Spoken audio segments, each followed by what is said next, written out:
ఆశాపాసం బందీ చేసేలే సాగే కాలం ఆడే ఆడేలే తీరా తీరం సేరేలోగానే ఏ తీరవునో చేరువైనా సేదు దూరాలే తోడవుతూనే ఈడే వైనాలే నీదో కాదో తేలేలోగానే ఏదేటవునో ఆటు పోటు గుండె మాటుల్లోనా సాగేనా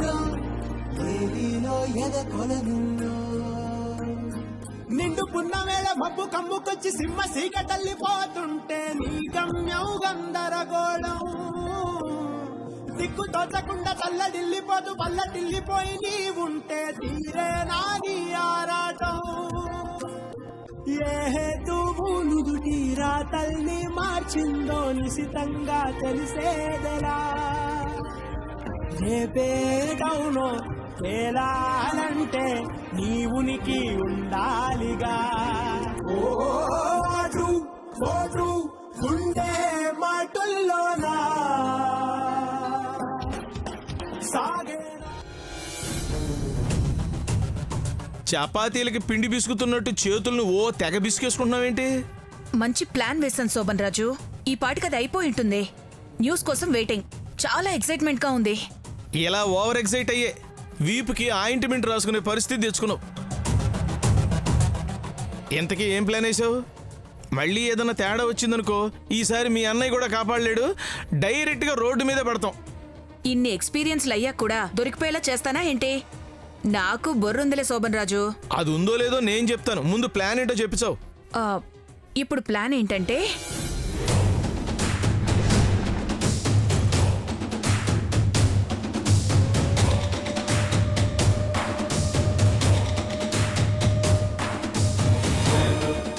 ఓసిని అమ్మ అక్కడ బంగారంగాను సూపరు,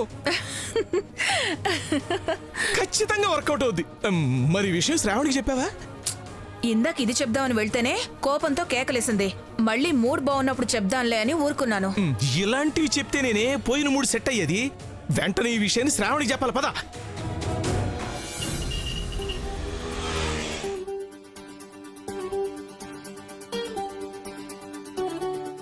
అక్కా అక్కా, అమ్మా ధరణి, నువ్వా? లోపలికి రామ్మా. టైం లేదక్కా, తొందరగా డెలివరీ ఇవ్వాలి కదా. అయిపోయిందమ్మా, డబ్బాలో కూడా పెట్టేశాను, తీసుకొస్తానుండు.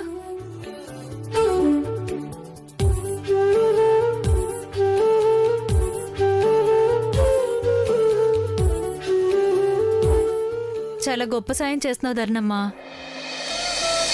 నీ రుణం ఎలా తీర్చుకోవాలో తెలియడం లేదు. అయ్యో అక్క, ఎందుకక్క అంత పెద్ద మాటలు? లేదమ్మా, పనిచేసి ఓపుకున్నా ఇల్లు వదిలే పరిస్థితి లేదు. నాలాంటి ఎంతో మంది ఆడవాళ్ళకి చాలా పెద్ద సాయం చేస్తున్నావు. ఆ రోజు గుళ్ళో అమ్మవారిని దారి చూపించమని అడిగాను. ఈ రోజు ఇలా నీ రూపంలో దారి చూపించింది. అదేం కాదక్క, ఆ రోజు గుళ్ళో నిన్న పరిస్థితుల్లో చూడగానే నాకొక దారి కనిపించింది. అందరం కలిసి అదే దారిలో నడుద్దాం అక్క. సరే అక్క, వెళ్ళొస్తాము. పదండి సారు. ధరణమ్మా, ఏంటక్క? ఎలా వచ్చారు? నడిచే వచ్చామక్క. అయ్యో, ఇప్పుడు ఈ కాలనీ అంతా నడుస్తూ డెలివరీ ఇస్తారా? మా ఆయన బండుంది, తీసుకెళ్ళండి. అయ్యో, ఎందుకులే అక్క. ఎందుకంటావేంటమ్మా? ఇలా ఎంత దూరం నడుస్తారు? ఆయనకి దెబ్బ తగిలినప్పటి నుంచి అదిగో ఆ బండి అలాగే మూలన పడిపోయింది.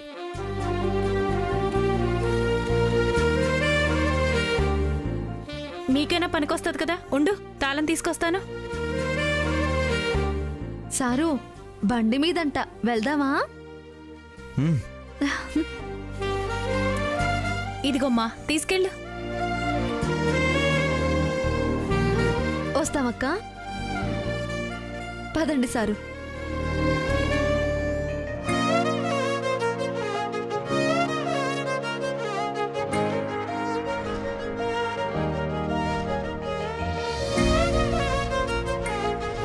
కూర్చో tailor.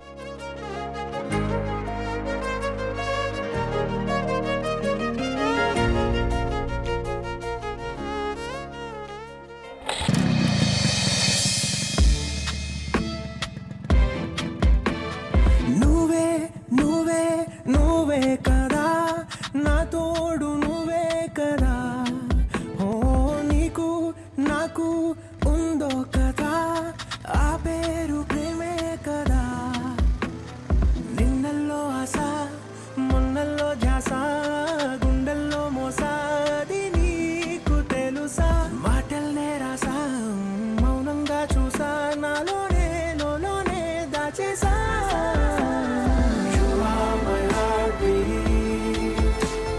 You are my heartbeat. You are my heartbeat. Oh, oh, oh. నీకేమనిపిస్తుంది? నాకు కూడా చాలా బాగుంది sir. You are my heart. నాకైతే చాలా సంతోషంగా ఉంది. ఎప్పుడు కారులో వెళ్తూ ఎవరైనా జంట బండి మీద వెళ్తుంటే కారు ఉంటే బాగుండేది కదా అనుకునేవాడిని.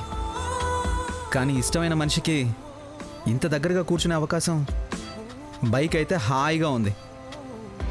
ఏమంటావు? మీరేమంటే దాన్ని నేను అదే కరెక్ట్ అంటాను. కానీ ఒక్కటే లోటు టైలర్. ఏంటి? ముందు ఒక బాబు, నీ ఒళ్ళో ఒక పాప, వాళ్ళు కూడా ఉంటే బాగుంటుంది కదా. బాగుంటుంది బాగుంటుంది. ముందు మీరు పెద్దవాళ్ళు అవ్వండి, ఆ తర్వాత పిల్లల గురించి ఆలోచిద్దాం. అంటే నేను ఇంకా చిన్నపిల్లాడినా? అదేం లేదు, చాలా పెద్దవాళ్లే.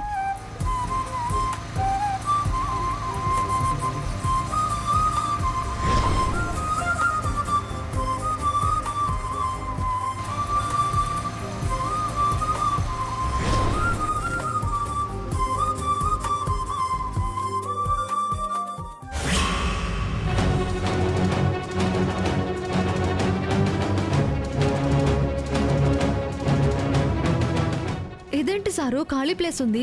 అడ్రస్ ఇదేనా? ఇదే టైలర్. అది 43, ఇది 44.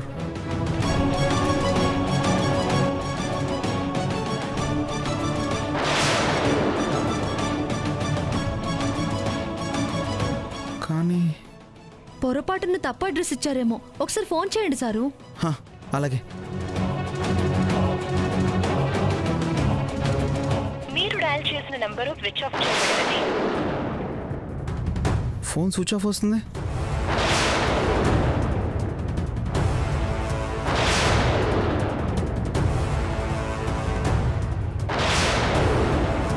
సరే సారు, ముందు వేరే వాళ్ళకిద్దాం, తర్వాత వీళ్ళ సంగతి చూడొచ్చు. నవోదయ కాలనీ డి బ్లాక్కి వెళ్ళండి. సరే.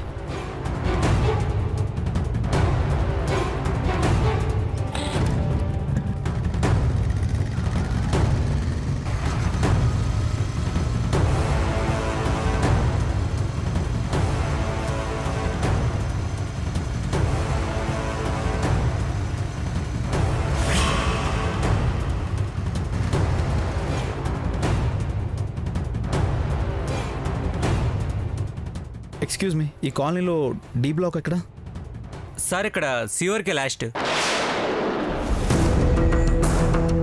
ఇదేం టైలర్, ఒక అడ్రస్లో ఇల్లే లేదు, ఇంకో అడ్రస్లో అసలు బ్లాకే లేదు. ఇలా జరిగిందేంటి? ఒకసారి ఆర్డర్ వచ్చిన నంబర్స్కి ఫోన్ చేయండి సారు.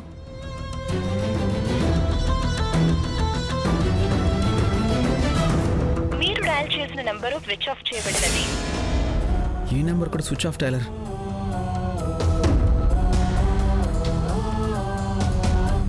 మొదటి రోజు ఎలా అవుతుందండి టైలర్? సరే, మూడో పార్సల్ అని చూద్దాం పద. అవసరం లేదు సారు, నాకు తెలిసి 3 అడ్రస్లో కూడా ఎవరు ఉండరు. కావాలంటే ఆ నంబర్కి కూడా చేయండి, స్విచ్ ఆఫ్ వస్తుంది.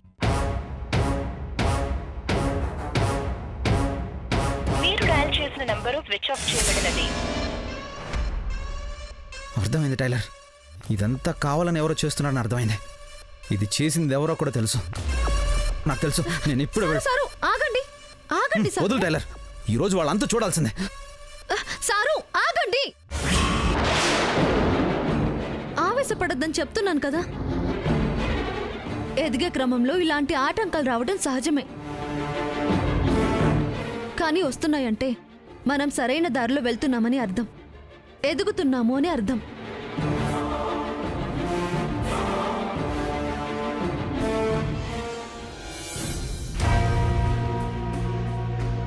ఈ కేసు గెలవాలంటే ఈ డాక్యుమెంట్స్ ఉండి తీరాల్సిందే. ఎంత ఆలోచించినా వేరే దారిది కనిపించటం లేదు. శ్రావణి, అమ్మా శ్రావణి, ఏంటి బాబాయ్? నువ్వు ఎంత చిరాకులో ఉన్నావో తెలుసమ్మా. కానీ మీ పిన్ని చేసిన పని చెప్తే హ్యాపీ ఫీల్ అవుతావు, ఆ చిరాకు మొత్తం పోతుంది. ఏంటి? ఏవో ఆర్డర్లు వచ్చాయని ఎవరి చేత్తోనో వంటలు వండించి డెలివరీ చేయడానికి వెళ్ళారు కదా, ఆ ఆర్డర్లు ఇచ్చింది ఎవరనుకున్నావు? మీ పిన్నే. ఆ అవునా? అవును శ్రావణి, వేర్వేరు నెంబర్ల నుంచి ఫోన్ చేసి అన్ని తప్పు అడ్రస్లు ఇచ్చాను. నేను ఆర్డర్ చేసిన వంటలన్నీ వండించి డబ్బాలు పట్టుకుని బయలుదేరుంటారు. ఇచ్చిన అడ్రస్లు లేక ఫోన్లు చేస్తే పని చేయక ఈ పాటికి పిచ్చోళ్ళలా రోడ్ల మీద తిరుగుతుంటారు.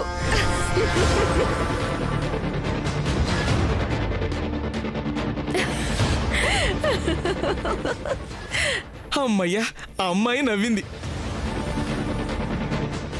ఇందాకే ఈ విషయం చెప్పుంటే ఇంకెంత రిలీఫ్గా ఉండేదో.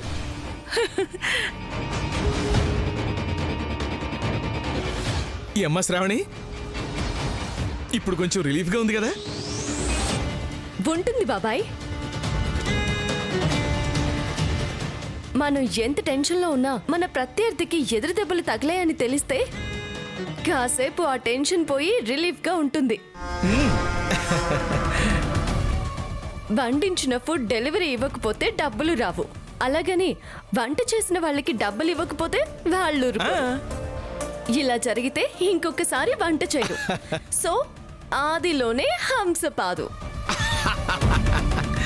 అయినా పొద్దున్నే ఆర్డర్స్ వచ్చాయని హడావిడి చేస్తుంటే ఒక్క రోజులోనే వీళ్ళ మొహాలకి ఇంత డిమాండ్ ఏంటా అని ఆశ్చర్యపోయాను బాబాయ్.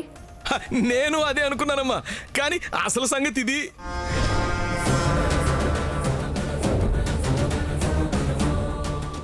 థ్యాంక్స్ పిన్ని, చాలా మంచి పని చేశావు. ఇప్పుడు మనసుకి హాయిగా అనిపించే న్యూస్ చెప్పావు. ఇప్పుడు నిజంగా ఎవరు ఆర్డర్ చేసినా అది నిజమా అబద్ధమా అనే డౌట్ వస్తుంది. ఆ డౌట్ క్లారిఫై చేసుకోవడానికి అడ్డమైన ప్రశ్నలు వేస్తారు. కస్టమర్లు విసిగిపోయి ఆర్డర్లు ఇవ్వరు. ఇంకా ఎవరి కోసం వంటలు చేయిస్తారు, ఏం బిజినెస్ చేస్తారు? అయిపోయింది బాబాయ్. మొదలు పెట్టిన మొదటి రోజే వ్యాపారం మూతబడిపోయింది. చూద్దాం ఇప్పుడు ఏం చేస్తుందో, మళ్ళీ ఏం కొత్త బిజినెస్లు మొదలు పెడుతుందో ఏంటో. అడిగయ్యక ముందే ముళ్ళకంప ముందేస్తే ఇంకేం చేస్తారమ్మా? అవును బాబాయ్, ఇలాగే కంటిన్యూ చేయాలి. అడుగడుగున ఆటంకాలు సృష్టించి ఎందుకు పనికిరాము అన్న అనుమానం వాళ్ళకి కలిగేలా చేయాలి. ఇంట్లో నుంచి పంపించేయాలి.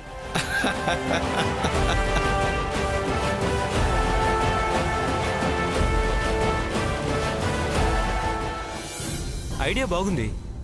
ఇదేదో కొత్తగా ఉందిరా. రే, ఇంటి వంట అంటారా సురేష్? ఏంట్రా ఇది? ఇంటి వంట కావాలనుకుంటున్నారా? మీకు ఇష్టమైన ఇంటి వంటను ఆర్డర్ చేయండి. చేసేద్దాం పద. వంటలు బాగా చేయగలిగితే ఇంటి వద్దనే ఉండి డబ్బులు బాగా సంపాదించుకోవచ్చు. ఏంట్రా ఇది? మనం ఆర్డర్ ఇస్తే ఇంట్లోనే చేసి పంపిస్తారా ఏంటి మనకి? అవునరా, అదే కదా రాసుంది ఇక్కడ. ఓకే, మరి ఆర్డర్ చేసుకుందాం పద. బాబు, ఆ, ఆ పాంప్లెట్ ఒకసారి ఇవ్వమ్మా. థ్యాంక్స్ బాబు. ఓకేనండి. పద. శుభవార్త, హోటల్ భోజనంతో విసిగిపోయిన వారికి ఇంటి వంట. ఇప్పుడే మీకు ఇష్టమైన వంటలు ఆర్డర్ చేయండి. వంటలు బాగా చేయగలిగి ఇంట్లోనే వండి డబ్బులు సంపాదించాలనుకుంటున్నారా? అయితే ఈ అద్భుతమైన అవకాశాన్ని వినియోగించుకోండి. భోజన ప్రియులని, పాకశాస్త్ర ప్రవీణులని ఒకే చోటకు చేర్చే అద్భుతమైన వేదిక.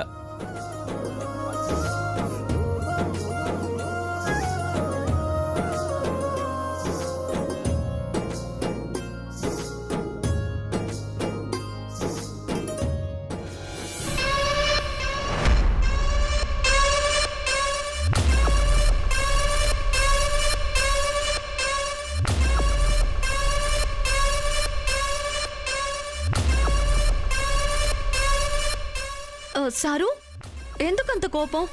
వద్దని చెప్తున్నాను కదా. ఇంత చేసా కూడా కోపం రాకుండా ఎలా ఉంటుంది టైలర్? ఎంత ఆలోచించి ప్లాన్ చేసాం, ఎంత కష్టపడ్డాం. ఇలా రాంగ్ అడ్రస్లు ఇచ్చి మనతోనే ఆడుకుంటుందా? చంపేయాలన్నంత కోపంగా ఉంది టైలర్.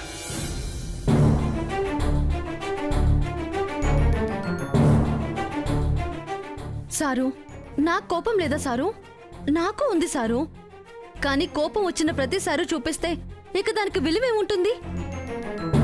ఎక్కడ అవసరమో అక్కడే వాడాలి. అయినా మీ అత్తయ్య ఇలాంటి పనులు చేయకపోతే ఆశ్చర్యపోవాలి గాని చేస్తే ఆశ్చర్యపోవాల్సిందేముంది? ఏదో ఒక అడ్డుపుల్ల వేస్తుందని ఊహించాను, కానీ మొదటి రోజే వేసింది. అందుకే వెళ్ళి 4 తగిలిస్తే మళ్ళీ మన జోలికి రాకుండా ఉంటుంది. అదిగో మళ్ళీ ఇదే ఆవేశం వద్దు అంటున్నాను. అప్పుడు మీ అత్త చేసిన పనులన్నీ తెలిసి చిత్తగొట్టారు. ఆవిడ చేసిన వెదో పనులన్నీ ఆవిడ బయట పెట్టుకుంటే అత్తయ్య మావయ్య గడ్డు పెట్టారు. అయినా మారిందా? మళ్ళీ మొదలు పెట్టింది.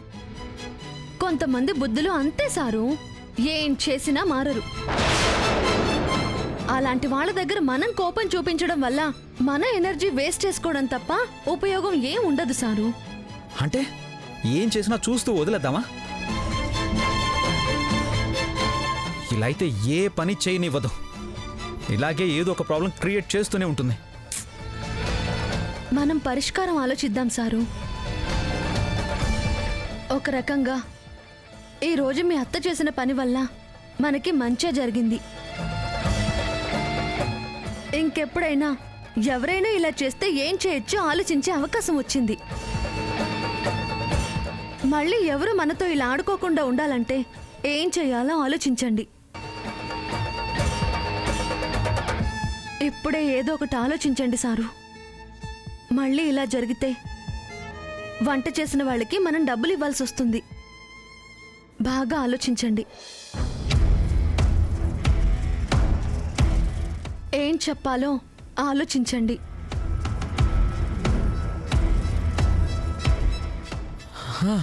Idea tailor. ఎవరైతే ఆర్డర్ ఇస్తారో ముందే వాళ్ళకి ఆన్లైన్లో డబ్బులు పంపించమందాం. అప్పుడు ఎవరు మనతో ఇలా గేమ్స్ ఆడరు. ఒకవేళ ఆడినా ముందే డబ్బులు వస్తాయి కాబట్టి మనకి లాస్ ఉండదు.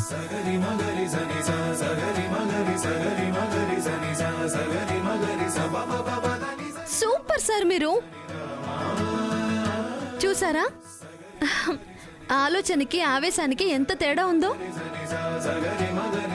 ఆవేశం నష్టం కలిగిస్తే ఆలోచన పరిష్కారం చూపిస్తుంది.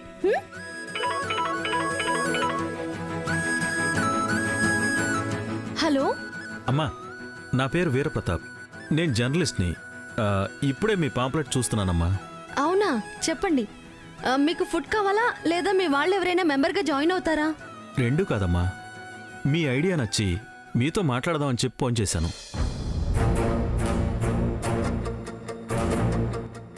ఐడియా అద్భుతంగా ఉందమ్మా. ఇలా పాంప్లెట్స్ వేసి అందరినీ అడగాల్సిన అవసరం ఏముంది? ఒక మంచి మొబైల్ యాప్ చేసి కొంచెం పబ్లిసిటీ ఇస్తే నెలలు కాదు రోజుల్లో పాపులర్ అయిపోతారు. Super hit అయిపోతారమ్మా.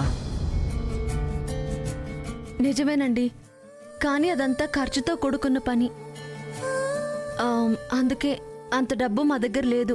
అవునమ్మా, చాలా డబ్బులు కావాలి. సరే, ఇప్పుడు మిమ్మల్ని ఒకసారి కలవచ్చా?